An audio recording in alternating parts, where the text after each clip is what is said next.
সারা দেশে সব বিশ্ববিদ্যালয় অনির্দিষ্টকালের জন্য বন্ধ ঘোষণা করেছে বিশ্ববিদ্যালয় মঞ্জুরি কমিশন।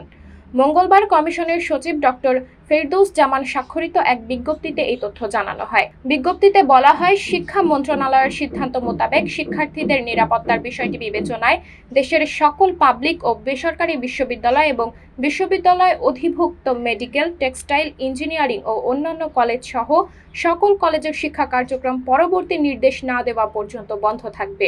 একই সাথে শিক্ষার্থীদের নিরাপত্তার স্বার্থে আবাসিক হল ত্যাগের নির্দেশনা দিয়ে নিরাপদ আবাসস্থলে অবস্থানের নির্দেশনা প্রদান করা হলো। কোটা সংস্কার আন্দোলন নিয়ে উত্তপ্ত হয়ে গেছে সারা দেশ। দেশের বিভিন্ন শিক্ষা প্রতিষ্ঠানের শিক্ষার্থীরা কোটা সংস্কার চেয়ে আন্দোলন করছেন। অন্যদিকে তাদের প্রতিহত করার ঘোষণা দিয়ে মাঠে নেমেছে ছাত্রলীগ। কোনো এলাকায় ছাত্রলীগের পাশাপাশি আওয়ামী লীগ ও দলটির অন্যান্য সহযোগী ও অঙ্গ সংগঠনের নেতাকর্মীদেরও দেখা যাচ্ছে। আন্দোলনকারীদের সঙ্গে আওয়ামী লীগ ছাত্রলীগের সংঘর্ষে সারা দেশে এ পর্যন্ত 6 জন নিহতের খবর পাওয়া গেছে।